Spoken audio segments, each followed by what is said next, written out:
We are glad, crash and all, that everyone is with us from wherever you're with us today. We appreciate your time.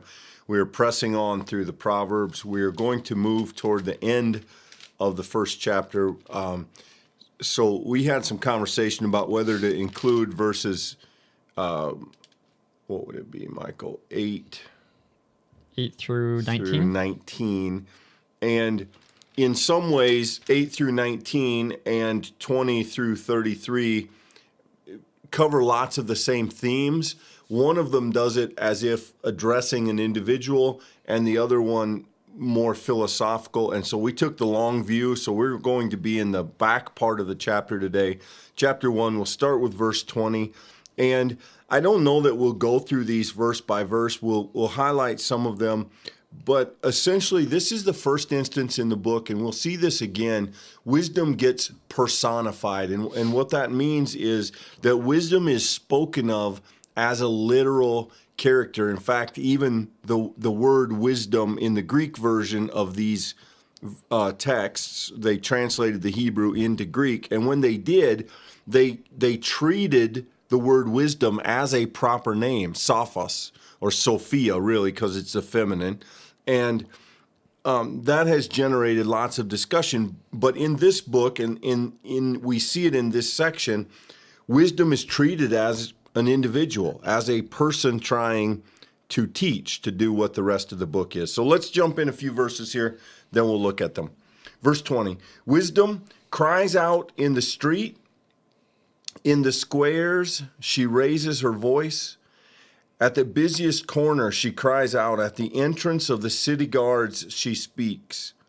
Let's stop there, Michael. So we begin with this thought that wisdom is sort of ever present. Wisdom is everywhere. Wisdom is accessible. Wisdom is always trying to speak to us. Wisdom is always trying to guide us. Wisdom is always trying to help us. And yet we'll see that some pass by. But I think, Michael, a good starting point is that wisdom is everywhere.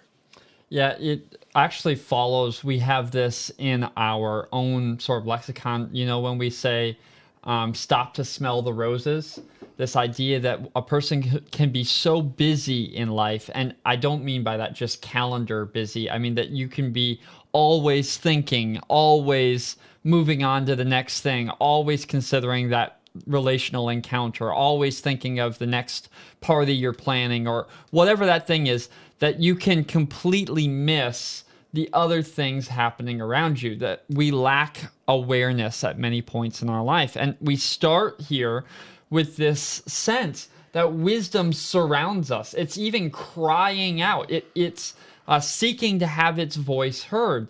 And anyone who has spent some time reflecting about your own thoughts, your own ability to find tunnel vision, I think we can all have some resonance here with this idea that if we're able to slow down enough, able to open our ears long enough, we can indeed hear wisdom, even in some of the busiest and most hectic and harried places.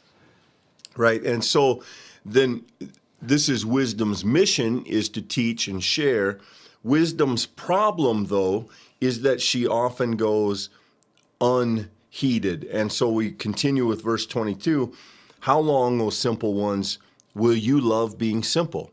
How long will scoffers delight in their scoffing and fools hate knowledge? Give heed to my reproof. I will pour out my thoughts to you. I will make my words known to you. Because I have called and you have refused, and have stretched out my hand and no one heeded, and because you have ignored my counsel and would have none of my reproof, I will also laugh at your calamity. I will mock when panic strikes you. When panic strikes you like a storm, and your calamity comes like a whirlwind, then distress and anguish come upon you. Then they will call upon me, but I won't answer them. They will seek me diligently, but they will find me not. So here we have the kind of edginess of, and I say this intently, on purpose, a woman scorned. Wisdom has tried to speak to people. They have ignored her. They have chosen instead the path of foolishness.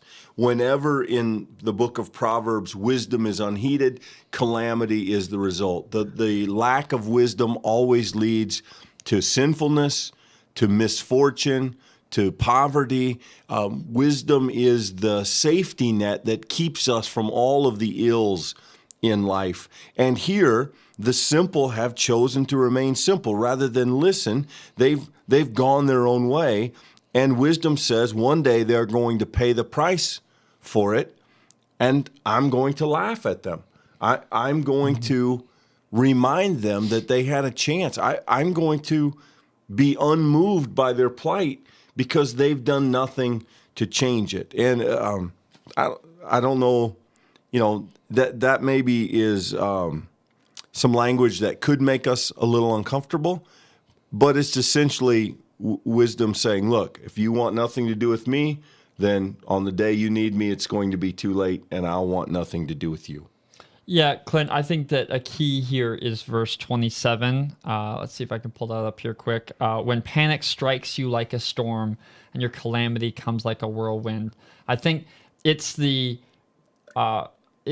absolute speed with which we're struck with this reality, right? The fool spends a lifetime not heeding wisdom. And it's not as if in the moment of the storm, when it's just barreling upon you, when you have moments to react, that's not the moment where you're going to suddenly choose wisdom, that you're going to get out of the rut of foolishness and now you're going to live with the wise. That's the fundamental reality and pattern of what it means to be wise, is to do it over a long period of time, to let that become a practice, the ability to listen to wisdom, the ability to implement and allow the Spirit of God to work changes, become people who more and more reflect the wisdom of Christ, the wisdom of the Lord, which is what we have in the text here. I think what we need to recognize, Clint, is that this I think it's maybe partially an American idea, that we can rise to every challenge in the moment that challenge happens. Some challenges are best met by preparation long before the challenge actually arrives. And I think this interplay between wisdom and foolishness applies here. You don't just expect that you can become wise in the moment of practice that over a long period, so that when the storm arrives, then you're already positioned, you're already on track to be able to act with wisdom. Yeah, so to take a proverb from our own experience, an ounce of prevention is worth a pound of cure. The idea that we have undoubted this in other people, unfortunately, and maybe we have even experienced in ourselves. The fool is always surprised by calamity because they weren't wise enough to see it coming. Right. So the train that we see headed at people and we try to help them avoid it, they seem intent on barreling headlong toward it because that's what it means to be foolish. The wonderful empowerment, I guess, that the book of Proverbs gives us is that wisdom and foolishness is always a choice, that you are not subject to one. If you're wise, you are always in danger of losing that wisdom by acting foolishly.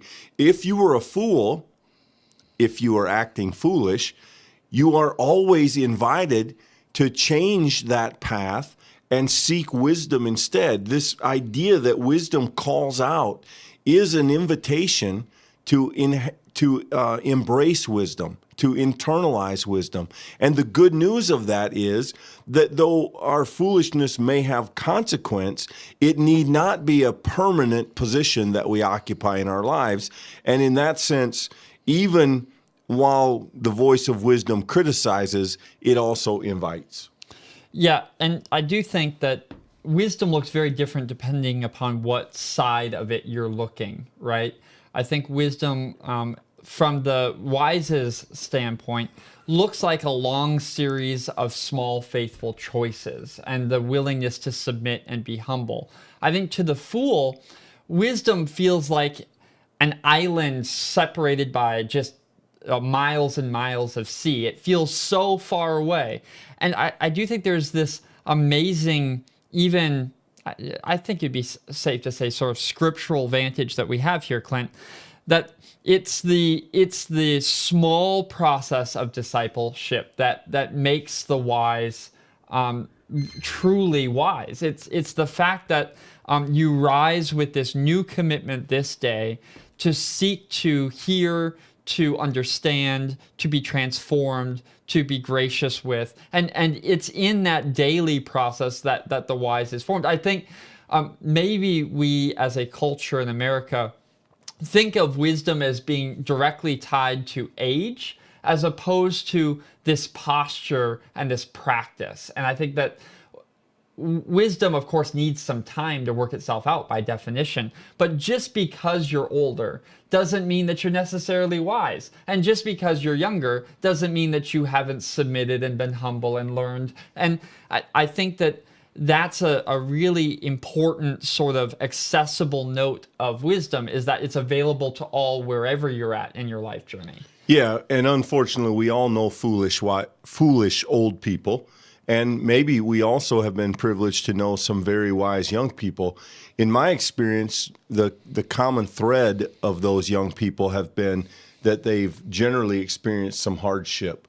And wisdom is not the guarantee of experience. You may have had many rich, meaningful, wonderful life experiences. You may have had difficult life experiences, and you may have, for whatever reason, learned absolutely nothing from them. You may repeat the same mistake over and over and over again, which is essentially the definition of foolishness. However, if you've had experience and you were willing to be taught by them, to learn from them, to be softened and humbled by them, then you've had opportunities to grow in wisdom. And I have, I think without exception, when I have been impressed by a young person as wise, come to find out that they have had some rough spots in their relatively short history. But the upside of that difficult journey has been that it has left them an opportunity to gain wisdom, and they seem to have, in many cases, taken advantage of it. So, I think a good place to start here, and maybe to close with, or as we come close to closing, one way that I think we can wrap our heads around wisdom is that it tends to be visible. If we talk about wisdom as its own thing, it can be difficult to define. But I would wager that each of us knows a person we think of as wise. And I think one of the best ways to conceive of wisdom is simply to ask, this person who I would call wise, what are the attributes I see in them? Is it patience? Is it a guarding of one's tongue?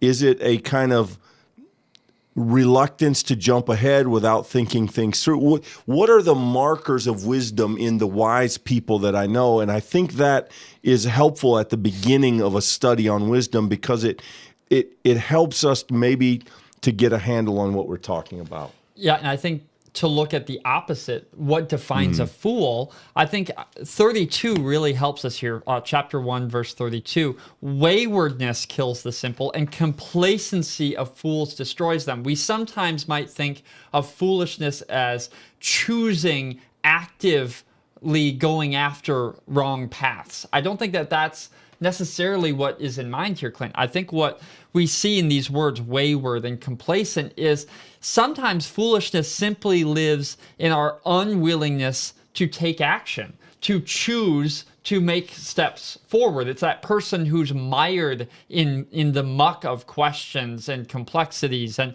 just can't seem to sort of get forward momentum. Sometimes foolishness is straight up complacency, not going off and making active wrong choices. Yeah, Americans love the idea of the big payoff for not much work. Proverbs does not love that. And so Proverbs, you're going to see a celebration that wisdom works hard. Wisdom shows up early. Wisdom is on time. Right. Wisdom uses its time well. These are the marks of wisdom in the scripture. Not the idea that if you're wise, you somehow hit it big one time and manipulate the system and now you're on easy street. That's not That's not biblical wisdom. Our culture celebrates that. Scripture does not. Specifically, Proverbs does not. Well, friends, I think that's our study for the day. Hey, thanks for joining us, guys. Appreciate it. Hope you all are well. Enjoy the day, and we hope to be with you again tomorrow. Just want to make note here, if you are joining us after this conversation, it's likely that there's a weird cut somewhere in the middle because we had some technical difficulties this afternoon. So apologize for any wonkiness. This study hopefully will be all worked out tomorrow. Take care, everybody. Thank you for spending time with us today as we study Scripture together. If you haven't already, we would invite you to follow us on Facebook or subscribe on YouTube. It's a great way to get notified when these studies happen every day at 2 p.m. Central Standard Time. Of course, if you've already done that, we would love for you to be able to give the video a like, to share it if you're on Facebook. This is a great way for other people to find the Bible study and be able to join us in this time studying Scripture. If this is your first time here, welcome. It's such a joy to have you be with us this day, and we would love to get to know you better. We would love if you wouldn't mind just taking a minute to go to our website, fpcspiritlake.org/welcome. We'd love to get your name and email address, and we'll follow up with you personally to thank you for spending time with us this day. And for each and every person that is able to study Scripture and engage in this conversation, we want to say thank you. We look forward to our next time with you every weekday at 2 p.m. Central Standard Time. And until then, God bless.